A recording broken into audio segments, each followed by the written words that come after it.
dia, irmãos. A graça e a paz. Amém. Amém? Amém. Vamos colocar de pé. Vamos estar iniciando nosso culto de adoração ao nosso Deus. Nessa manhã de domingo, mais uma vez a gente aqui tendo a oportunidade de estar na casa do Senhor. Com alegria, com gratidão, pelo seu amor, pela sua graça, pela sua misericórdia também por cada um de nós. Amém? Vou pedir para a irmã Renata que faça uma oração de gratidão a Deus por mais esse dia, por mais essa oportunidade, colocando também a vida dos irmãos, a vida do pastor Davi, para que ele possa estar se recuperando cada vez mais, estar conosco novamente. Vamos estar entregando esse tempo diante do Senhor. Senhor Deus, obrigado por mais essa manhã que estamos aqui reunidos, na tua presença, agradecer o seu nome. Senhor, eu peço que venha cuidar de nós, cuidar de todos os irmãos aqui na igreja. Peço que o Senhor ore pelos enfermos, pelas as pessoas que não estão podendo ir ao culto. O Senhor sabe que o que eles precisam, o Senhor conhece o coração deles.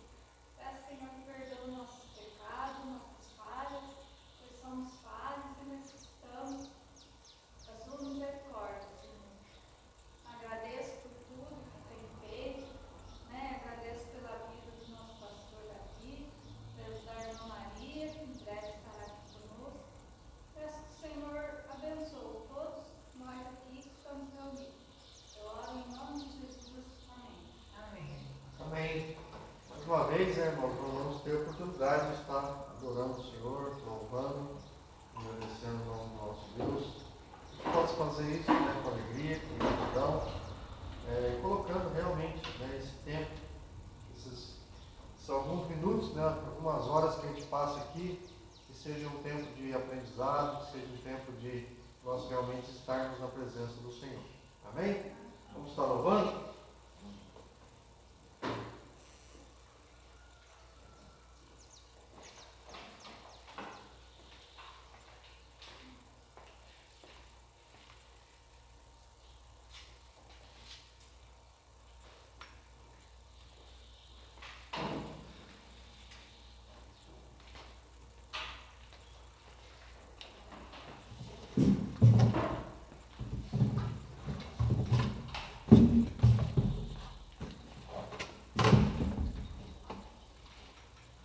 A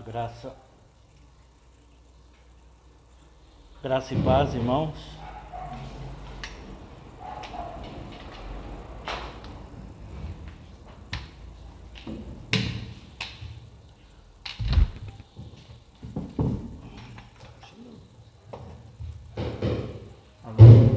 som.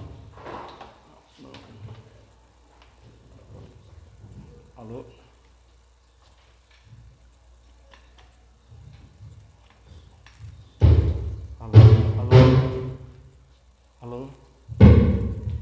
Alô, som. Alô, som. Alô. Vai dividir. Vocês dividem. Alô, som. A graça e a paz a todos os irmãos. Falhas existem, Por isso que nós somos falhos, porque tudo falha, Irmãos, estaremos entoando uma canção agora, onde estaremos em oração. Pedimos aos irmãos que coloque-se em oração durante essa canção e logo após a Bia irá entoar uma canção para nós. Amém?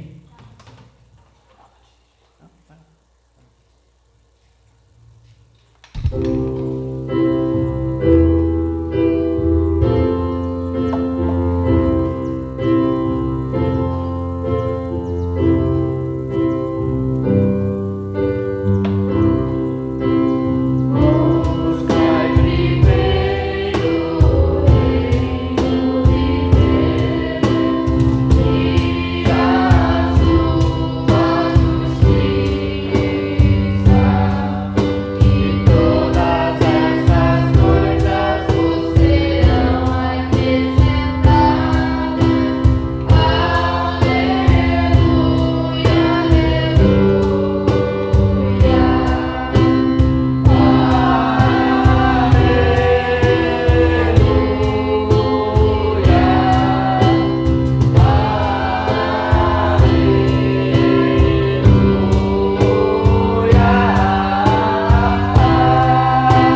possa estar, Pai, abençoando cada irmão, aqueles irmãos que não puderam vir. O Senhor sabe o motivo de cada um deles, Pai. Um porque acordou tarde, o outro porque está com dor de cabeça, o outro porque... Mas o Senhor sabe o verdadeiro sentido de cada ser. E nós te pedimos nessa manhã, Pai, que o Senhor abençoe a vida de cada um. Abençoe também, Senhor, a vida do nosso presbítero Ricardo, que estará levando a sua palavra aos nossos corações, aos nossos irmãos da internet. Que o Senhor possa também, Pai, estar com o nosso pastor Davi, onde está sendo restaurado conforme a sua vontade. Que o Senhor abençoe este culto, abençoe o ministério de louvor, perdoa, Senhor, as nossas falhas, os nossos pecados, e que possamos, ó Pai, cada vez mais estar na tua direção. Obrigado por tudo, em nome de Jesus, que nós agradecemos e oramos. Amém. Irmãos, enquanto nós vamos, a Bia entoará uma canção, os irmãos que vieram preparados podem se sentir à vontade, amém? Para fazer a sua oferta.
Muito bem, irmãos. Abram aí suas Bíblias comigo. Na segunda carta de Pedro, capítulo 3. Nós vamos estar encerrando hoje, né? Nós já vamos percorrendo, né, pela primeira carta de Pedro. Nós já concluímos. E no último encontro que nós tivemos, nós falamos a respeito dos falsos mestres, né, no verso do capítulo 2. E hoje nós vamos estar concluindo, né, o estudo na carta de Pedro, na segunda carta de Pedro, a partir do capítulo 3. Né? Então, no capítulo 1, Pedro fala conosco a respeito do crescimento, o quanto o crente precisa crescer, o quanto o crente precisa estar maduro na fé, desenvolvendo a sua fé, né? Firmando os seus passos no Senhor, na palavra de Deus, estando firme, arraigado, buscando sempre o conhecimento, buscando sempre a diligência, a perseverança, buscando sempre estar prontos a obedecer a palavra de Deus. Nós lemos, né, também no verso 20, né, que essa palavra que nós cremos é a palavra de Deus, a Bíblia. Ela nunca jamais foi uma profecia dada por homens, mas que homens santos, separados por Deus, foram movidos pelo Espírito Santo de Deus para transmitir a cada um de nós a palavra do Senhor. E no capítulo 2, Pedro vai alertar a igreja, né, na última aula que nós tivemos, a respeito disso, de que nós devemos estar espertos, nós devemos estar ligados, porque muitos falsos mestres, muitas pessoas, segundo a soberba, segundo a sua vaidade, segundo os seus interesses, deturpariam a palavra de Deus. Falsos mestres, com o intuito de enganar, de enredar as pessoas a estarem fora da palavra de Deus. E hoje, no capítulo 3, Pedro vai falar das consequências disso. O que então o futuro reserva? Como vai ser então aquilo que nós esperamos que aconteça? Né? Porque às vezes a gente fica imaginando tantas coisas erradas acontecendo, tantas coisas ficando aparentemente, né, sem serem julgadas, ou porque Deus não julga, porque Deus acaba sendo tardio, né? E muitas vezes é esse o pensamento que nós temos. Mas aqui na palavra de Deus nós vamos ver que Pedro está escrevendo, né, também sim como aquilo que Deus está preparado, ou seja, a sua promessa para todos nós e para aqueles também que estão longe da palavra de Deus. Muito bem, 2 Pedro capítulo 3, a partir do verso 1, diz assim: Amados, esta é agora a segunda epístola que vos escrevo. Em ambas, procuro despertar com lembranças a vossa mente esclarecida, para que vos recordeis das palavras que anteriormente foram ditas pelos santos profetas, bem como do mandamento do Senhor e Salvador, ensinado pelos vossos apóstolos. Tendo em conta, antes de tudo, que nos últimos dias virão escarnecedores com seus escárnios, andando segundo as suas próprias paixões, e dizendo: onde está a promessa da sua vida? Porque desde que os pais dormiram, todas as coisas permanecem como desde o princípio da criação.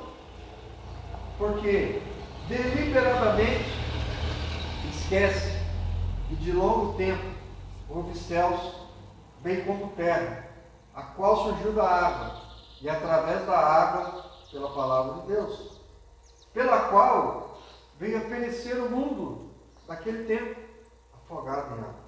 Ora, os céus que agora existem e a terra, pela mesma palavra, têm sido entesourados para fogo, estando reservados para o dia do juízo, e destruição dos homens ímpios. Até aqui, né? Vamos caminhar até o verso 7, depois a gente continua. Muito bem. Pedro, irmãos, volta o verso 1 para mim, Bia, por favor. Está alertando, está falando aqui com as igrejas, com os irmãos, né? Ele começa dizendo: amados, esta é agora a segunda epístola que eu vos escrevo. Né? Nós já lemos a primeira, agora está aqui na segunda.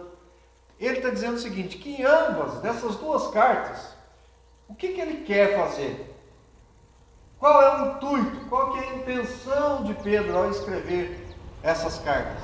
Ele vai dizer o seguinte: procuro despertar com lembranças a vossa mente esclarecida. Vocês que já conhecem a palavra, vocês que já foram apresentados ao Evangelho, vocês que têm já conhecimento das promessas de Deus, o meu intuito é despertar. Quero despertar com lembranças a vossa mente. Verso 2. Para quê? Para que vos recordeis das palavras que anteriormente foram ditas pelos santos profetas. Gente, nessa época já tinha o quê? O Antigo Testamento. E lá no Antigo Testamento, né, na maioria dos profetas, eles vão citar coisas referentes também ao final dos tempos.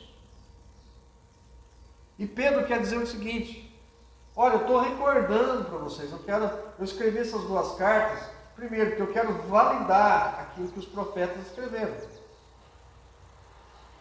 Como se precisasse, mas não precisava, porque os profetas também falavam da parte de Deus. Mas ele está recordando, ele está escrevendo novamente. Para que vos recordeis das palavras que anteriormente foram ditas pelos santos profetas, bem como também do mandamento do Senhor e Salvador Jesus Cristo, e também ensinado pelos vossos apóstolos. A igreja estava sendo o quê? Ensinada, evangelizada. Os apóstolos, depois que o Senhor subiu aos céus, tiveram o quê? Uma obra a ser cumprida: pregar o Evangelho, pregar a palavra, ensinar não apenas o Evangelho, mas levar a palavra de Deus para aqueles que ainda não conheciam. Verso 3. Tendo em conta, antes de tudo, primeira coisa que a gente precisa entender, tendo em conta, antes de tudo, que nos últimos dias virão escarnecedores com seus escárnios.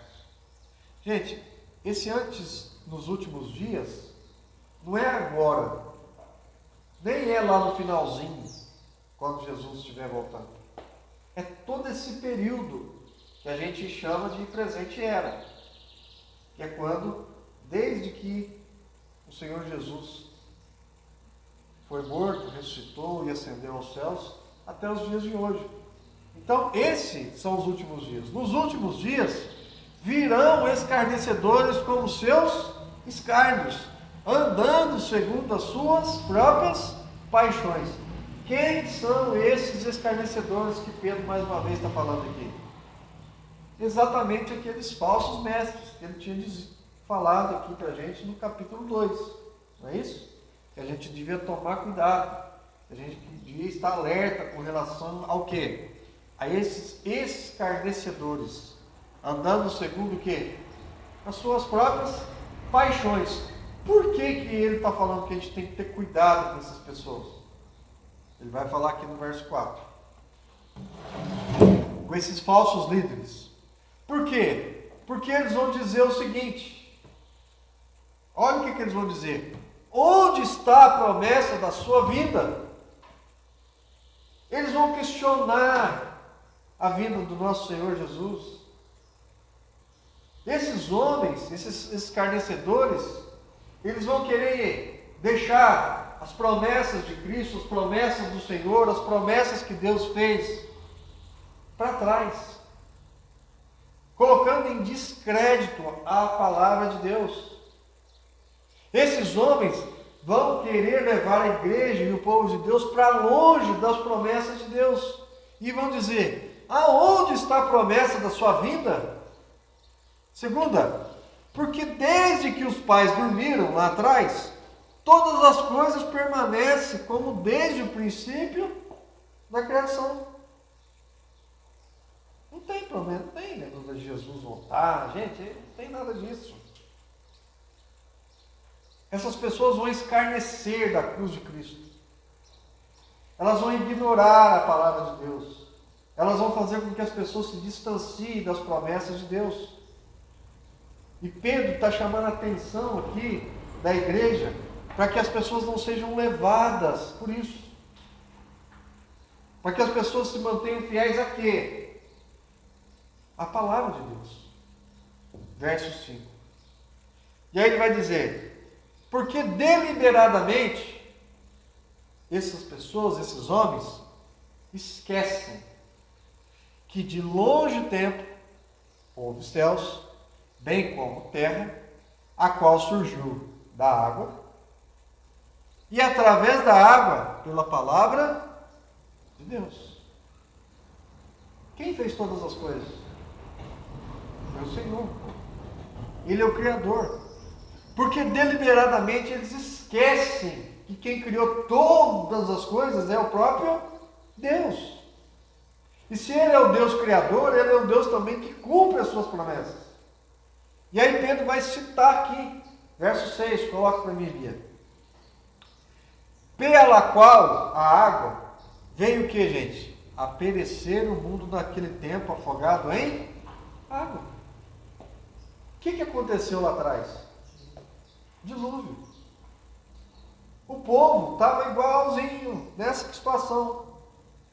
Noé estava falando lá: gente, vamos se arrepender, vamos. E o povo lá, só na bagunça.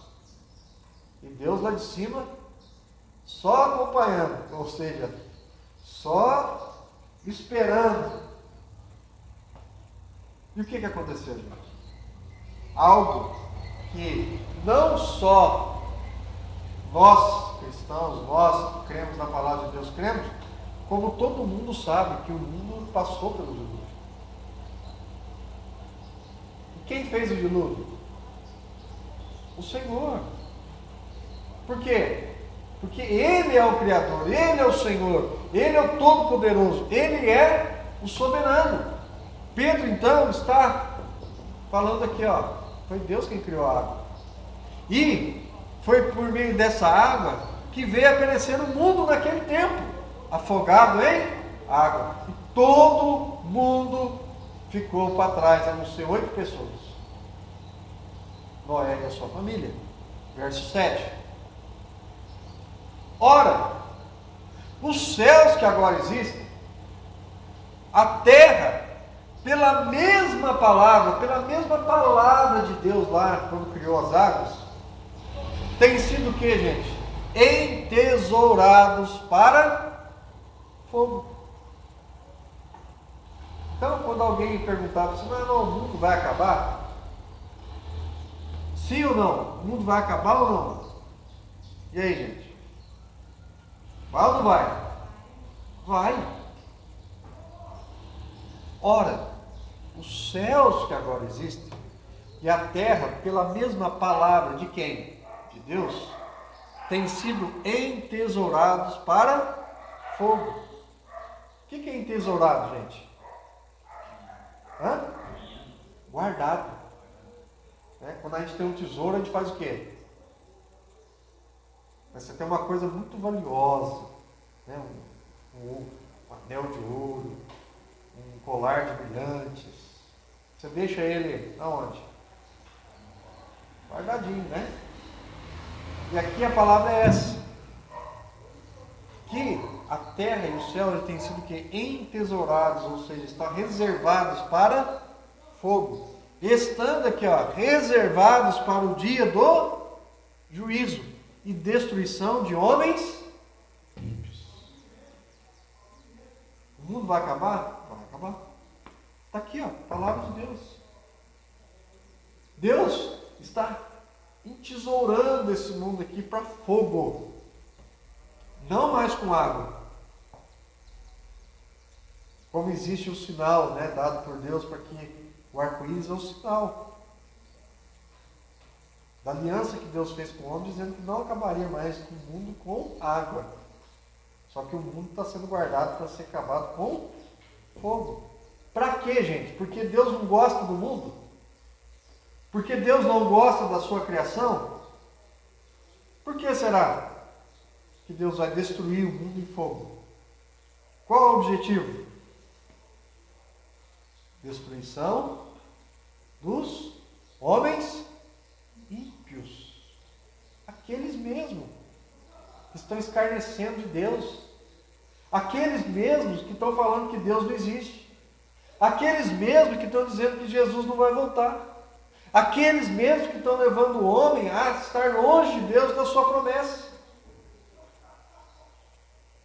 Pedro está alertando sobre isso. Olha o que ele vai falar no verso 8. Há todavia, meus amados, uma coisa que não deves esquecer. Que para o Senhor, um dia é como 1000 anos. E 1000 anos como um dia. Lembra que eu falei? Às vezes parece que Deus não está, né? O mundo existe assim, a gente sempre, nossa, o mundo está cada vez pior. E está de verdade mesmo, o mundo está cada vez pior.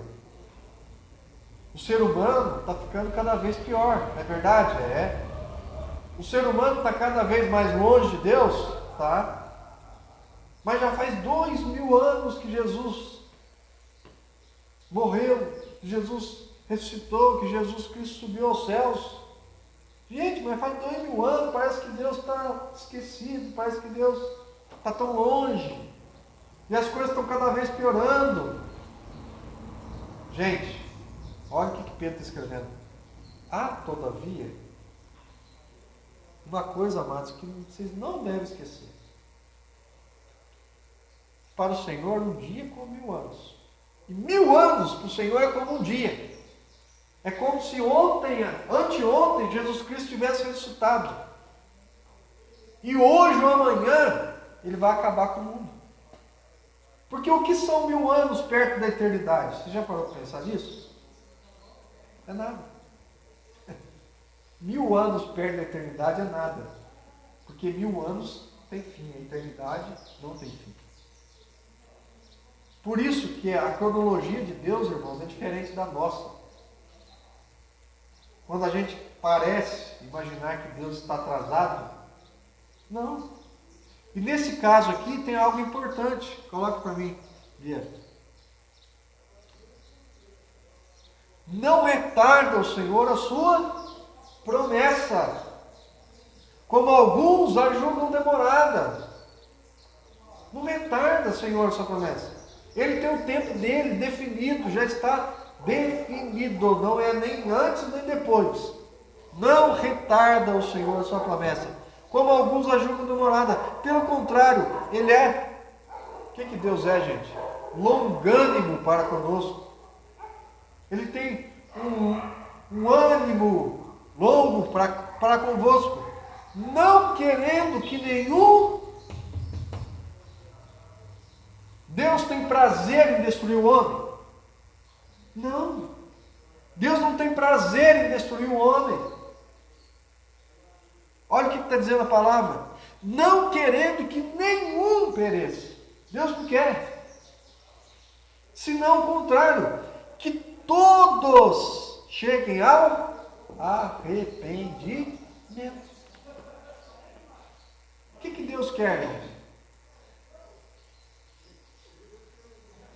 Porque às vezes quando a gente fala, né, de destruição, de dilúvio, de destruição do mundo com fogo, parece que Deus é um Deus maldoso e quer a destruição do homem.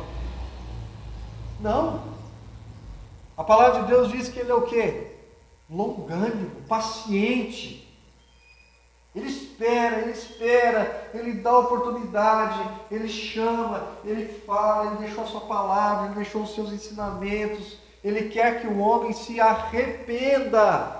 Arrependa do quê? Dos seus pecados. Se arrependa de desprezar a Deus, de não crer na sua palavra, de não crer na sua promessa. Ele quer que o homem chegue ao arrependimento. Todos chegam ao arrependimento. Só que tem um detalhe. Vai chegar um momento que não vai ter mais jeito. Porque Deus é onisciente, Ele já conhece o coração do homem. E Ele já sabe que nem todos vão se arrepender. E vai ser necessário o quê? Acabar com tudo. Porque mesmo o Senhor Jesus voltando, sentado no trono de Israel, reinando pessoalmente, o homem ainda vai se rebelar novamente. É isso que a palavra de Deus ensina. E aí Deus então, ou seja, transborda o cálice da sua ira. Ele fala, agora não tem mais jeito. Perderam a chance da graça. Não entregaram a sua vida para Jesus. Perderam a primeira oportunidade. Jesus volta. Senta no trono. Pisa as nações. Estabelece o seu reino. E no final desse reino, o que acontece? O homem, mais uma vez, se rebela contra o próprio Cristo, contra o Senhor. Aí não tem mais jeito, gente. Aí não tem mais jeito. A ira de Deus transborda o cálice da ira de Deus. E aí o que vai acontecer? Fogo. Nós lemos até o 8. Agora vamos continuar.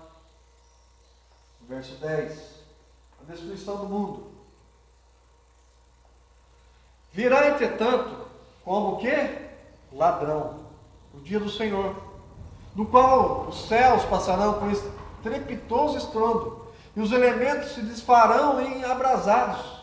Também a terra e as obras que nela existem serão atingidas, destruídas. 11. Visto que todas as coisas hão de ser assim desfeitas, deveis ser tais como os que vivem em santo procedimento e piedade. 12.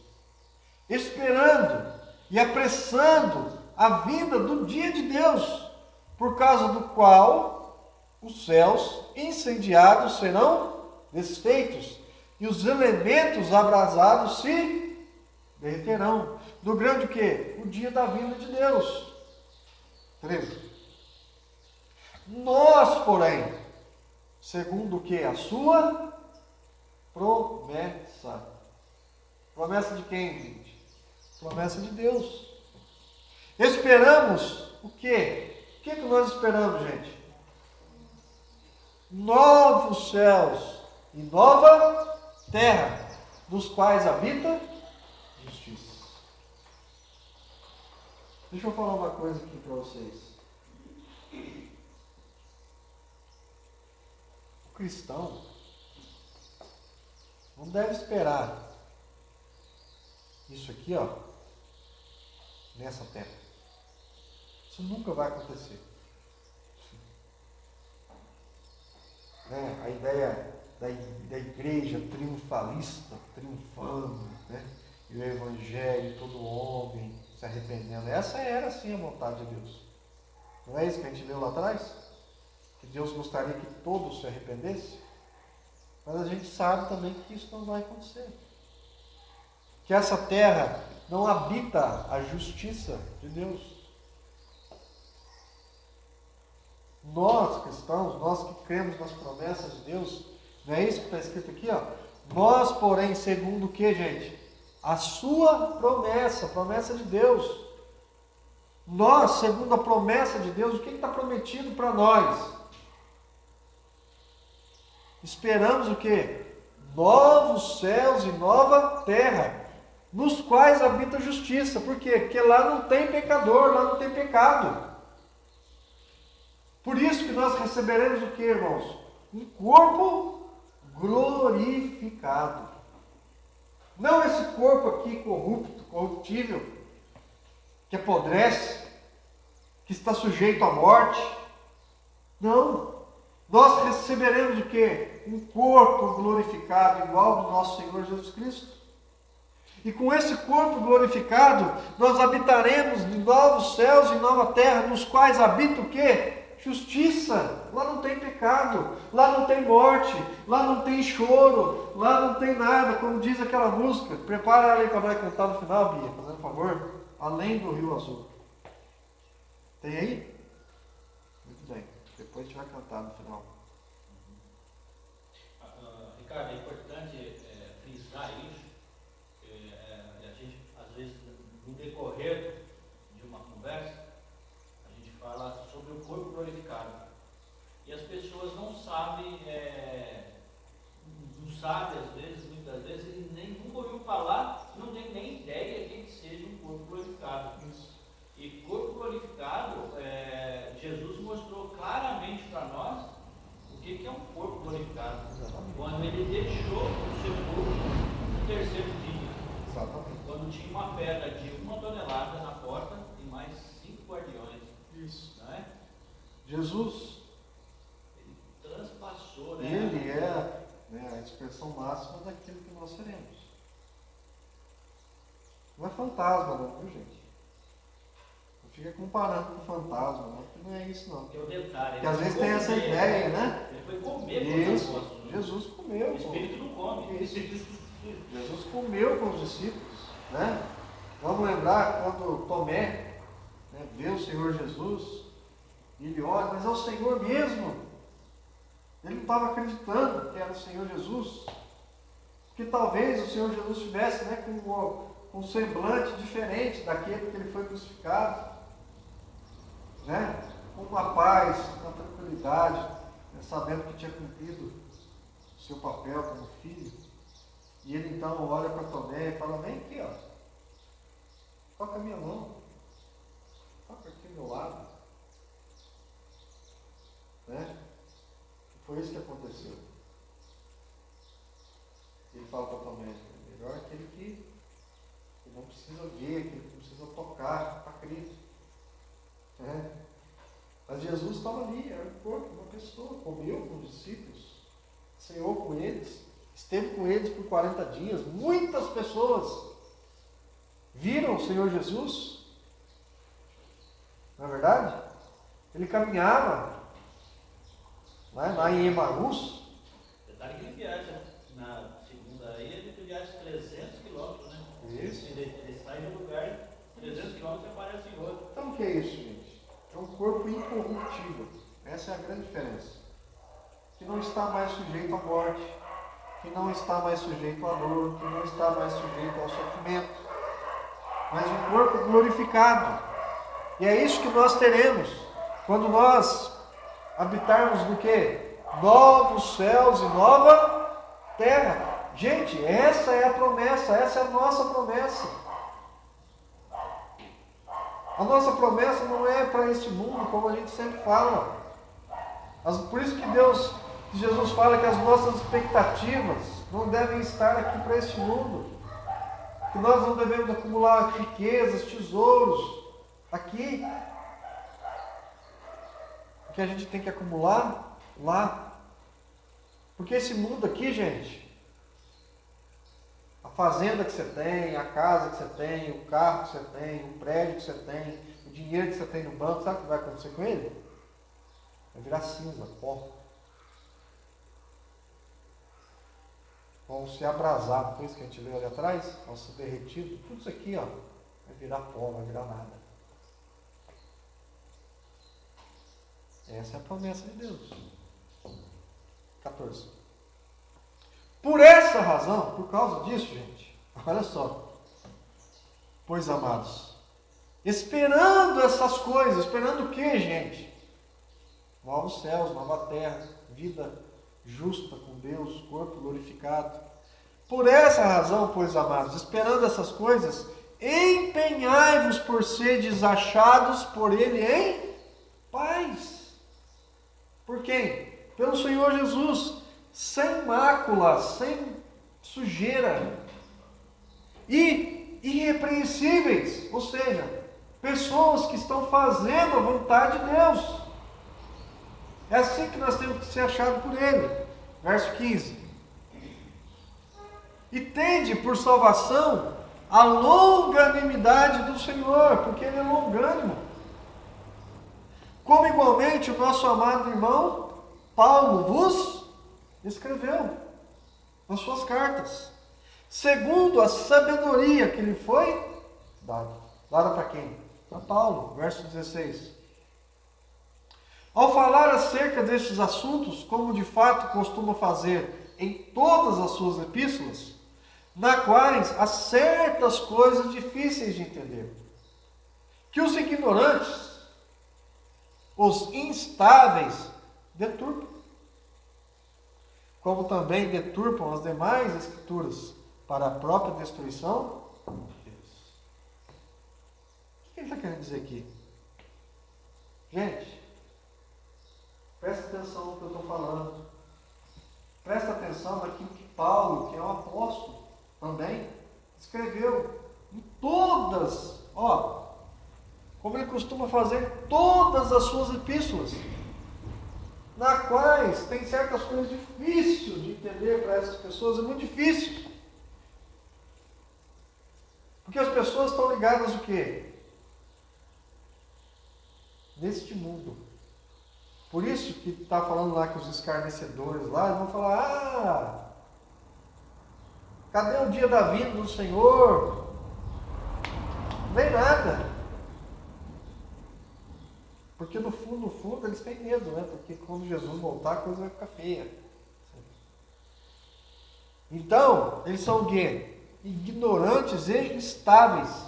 E deturpam. O que é deturpar, gente? É mudar uma verdade de mentira.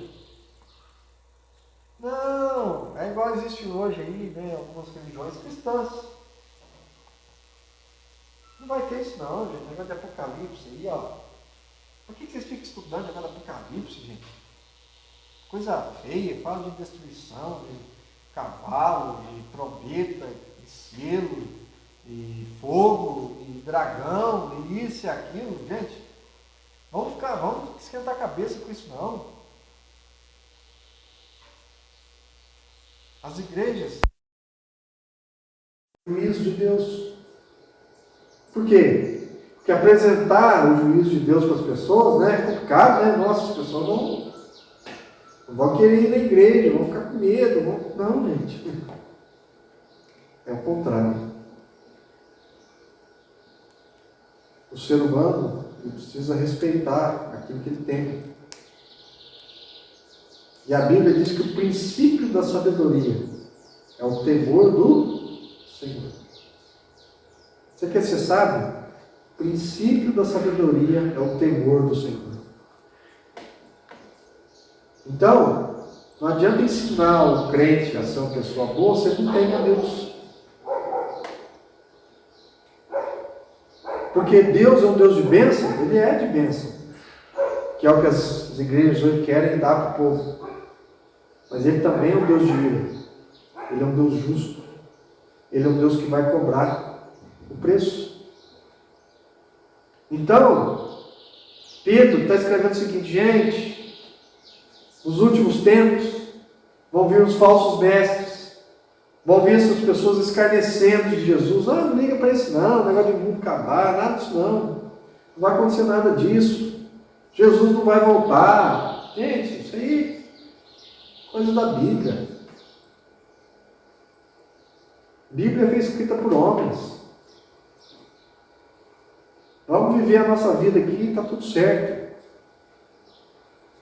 Pedro está dizendo o seguinte, que essas pessoas são o quê? Ignorantes e instáveis. Deturpam como também deturpam as demais escrituras. Não é só falando dos fins dos tempos, não. Para a própria destruição deles, porque esses sim vão ser destruídos. Aqueles que não creem em Deus e nas suas promessas serão o quê? Destruídos. 17. Vós, pois, amados, prevenidos como estáis de antemão. O que é prevenido, gente? É prever, né? Ó, eu já te avisei, vocês já estão avisados, vocês já estão prevenidos. É isso que quer dizer. Vós, pois, amados, prevenidos como estáis de antemão. Prevenidos por quem, gente? Pela palavra de Deus. Acautelai-vos, tem cautela, gente. Não suceda que, arrastado pelo erro desses subordinados, desses falsos mestres, desses que não pregam o juízo de Deus e ficam pregando só a cura, milagre, prosperidade, e não falam do juízo de Deus, que deve levar o homem ao arrependimento, a saber que ele é falho, pecador, que ele tem que transformar a sua vida, que ele tem que nascer de novo, que ele tem que ser um novo homem, que ele tem que abandonar o pecado, e que servir a Deus não é apenas frequentar uma igreja para procurar milagre, bênção e dinheiro. Porque é isso que acontece. E ele está falando aqui: acautelai-vos para que não suceda que, arrastado pelo erro desses insubordinados. Por que insubordinados? Porque eles não se sujeitam à palavra de Deus. E todo líder religioso, todo pastor, todo homem que se diz servir a Deus, mas está insubordinado à palavra de Deus, não apresenta a sua palavra de capa a capa, de Gênesis a Apocalipse, como de fato ela é. Ele é o quê? Um insubordinado.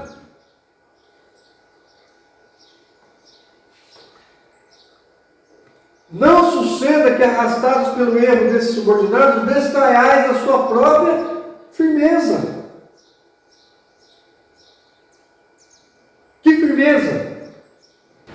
Firmeza da promessa de Deus. Verso 18. Antes, ao invés disso, irmãos, crescei no quê? Na graça e no conhecimento do nosso Senhor e Salvador, Jesus Cristo. Como que a gente não cai na mão dessas pessoas? Como que a gente não é levado por eles? Como que a gente não é arrastado por esse engano, gente? Conhecendo de verdade a palavra de Deus.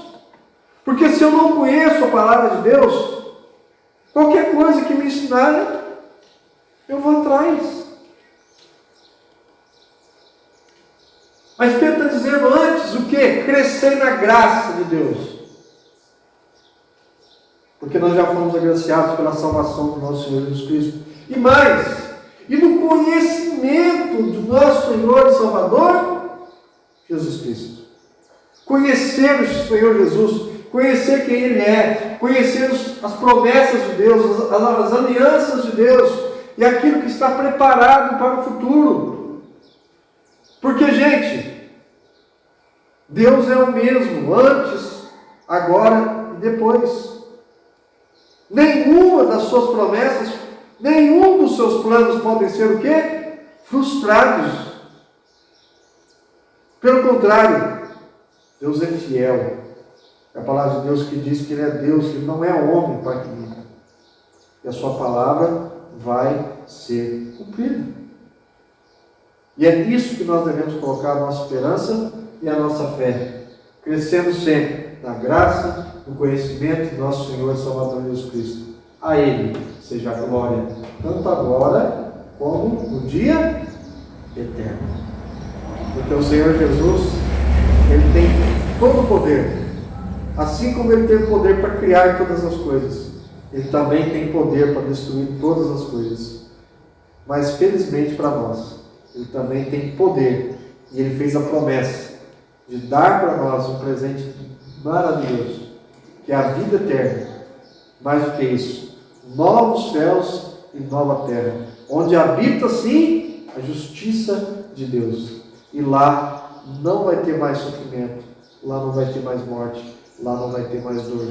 E lá nós vamos viver felizes, louvando e agradecendo sempre. no nome do nosso Deus.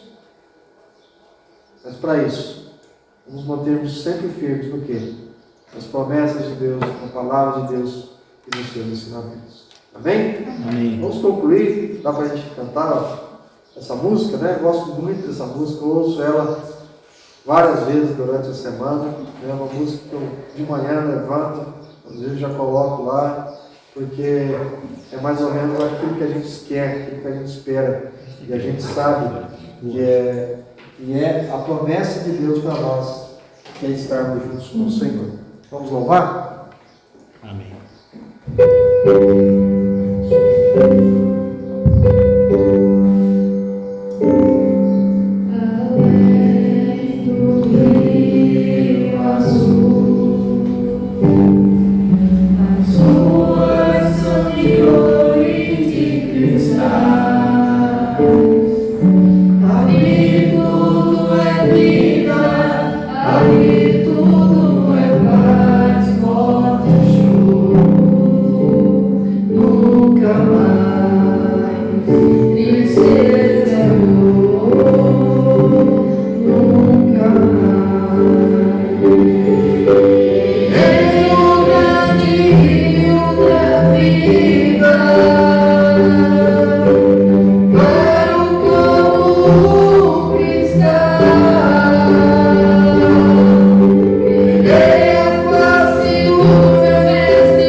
Se não fosse assim, eu vou teria dito, vou preparar os lugares, e quando for e vos preparar lugar, verei que outra vez e vos levarei para mim mesmo, para que onde estiver estejais também.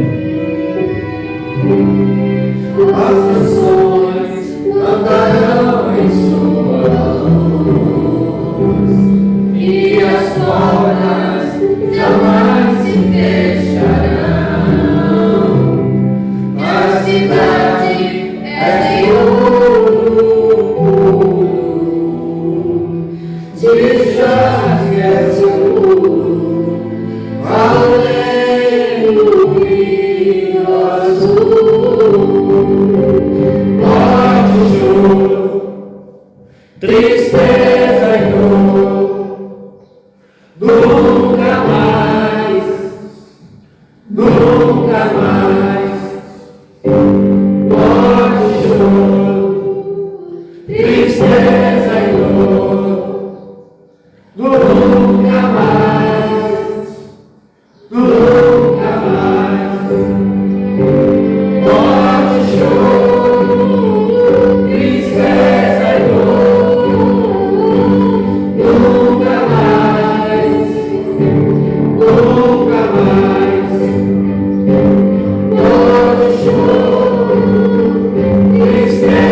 essa é a nossa promessa, né? E essa é a nossa esperança. Um dia estaremos todos juntos na casa do nosso Deus, né, louvando, agradecendo o nome do nosso Senhor, sem choro, sem dor, sem tristeza, né? E esse cântico fala algo muito importante, que nós não podemos ver, não apenas ver, nós poderemos tocar o Senhor, né, abraçar o Senhor, estar na sua presença, né, e na presença daqueles que a gente ama, né. Essa é a grande promessa para nós, porque para esse mundo aqui a promessa é morte, não é verdade? Para esse mundo aqui a promessa é o fim, mas para nós que cremos há uma promessa muito maior, uma promessa superabundante, que é viver não apenas alguns anos, 70 anos, 80 anos, para alguns 100 anos, não, mas viver a eternidade da presença do Senhor. Por isso que o nosso viver aqui precisa ser um viver irrepreensível, sem mácula, para que nós possamos chegar lá na presença do Senhor e desfrutar da sua glória. Amém? Amém. Vamos orar. Senhor Deus, nós te bendizemos, porque nós não estamos, ó Deus, fadados, presos a este mundo e às circunstâncias deste mundo. Nós, ó Deus, não somos destinados para a morte, mas fomos destinados para a salvação mediante a sua graça. Pai, nós te bendizemos porque o seu amor e a sua misericórdia nos alcançou. Pai, que o teu Santo Espírito nos capacite a vivermos, ó Deus, sempre, ó Deus, com os nossos pés, com as nossas mãos, com as nossas mentes, com o nosso coração voltados às tuas palavras, aos teus ensinamentos, aos teus mandamentos, para, Deus, nos apresentarmos irrepreensíveis diante do Senhor. Fortaleça a cada um de nós, fortaleça essa igreja, ó Pai, fortaleça todo o seu povo, que possam realmente, ó Deus, se mostrar arrependidos diante do Senhor. Tudo nós te bendizemos, em nome do Senhor Jesus. Amém. Amém. Nós modificamos aqui nossos avisos, Ricardo. Então, no início do culto, para aqueles irmãos da internet, nós passamos os nossos recados. E agora, no final, para os irmãos que estão aqui no templo, a gente vai passar aí para os irmãos dele. É rapidinho, tá bom?